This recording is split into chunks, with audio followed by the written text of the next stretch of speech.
विश्व के कोने कोने में यूट्यूब के माध्यम से हमें सुनने वाले मेरे प्रिय शिष्यों, सज्जन और सन्नारियों, आज बात करेंगे बहुत पुराना मंदिर।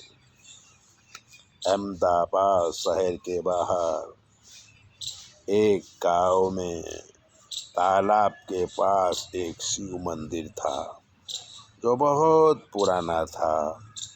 मंदिर के पास एक बरगद का विशाल वृक्ष था। आसपास के किसान आते, दर्शन करते और पूजा भी करते थे। गाय भैंस पालने वाले आते तो गायों को चराते, भैंसों को पानी पिलाते, नहलाते और चले जाते थे।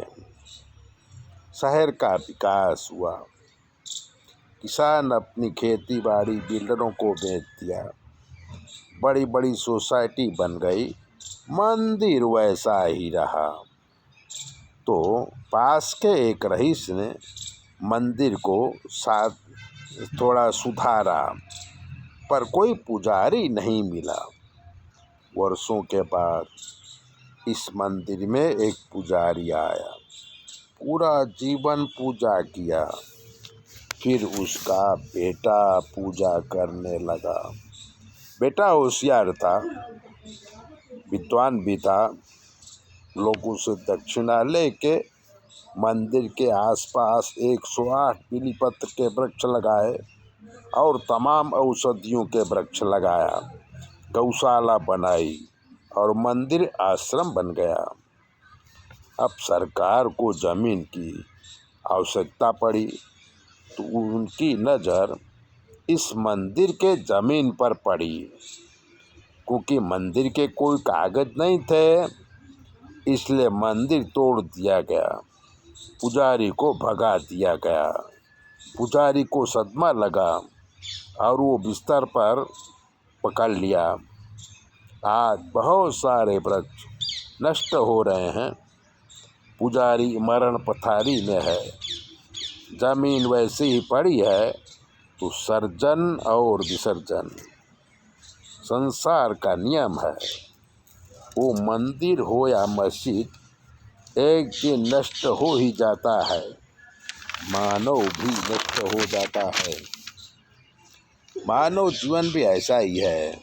विकास होता है और विकास करने वाले का अंत हो जाता है और विकास होता रहता है। 100-200 साल बाद उस विकास को नष्ट करके उससे ज़्यादा विकास किया जाता है। परिवर्तन संसार का नियम है। यहाँ कुछ भी शाश्वत नहीं है।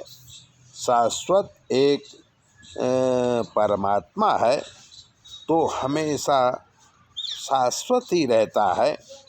प्रकृति भी बदलती रहती है। जीव कर्म भोगता है, आता है और चला जाता है। ये सत्य है। इसलिए हमें सत्य का पालन करना चाहिए और भगवान की लीला का दर्शन करना चाहिए। हमारा काम ज्योतिष का है। अगर आप ज्योतिष दिखाना चाहते हैं तो 9825200108 पर फ़ोन करिए। आपकी सारी समस्याओं का हल किया जाएगा और जो ग्रह खराब हैं उनका निवारण भी किया जाएगा। चैनल सब्सक्राइबर जरूर करें।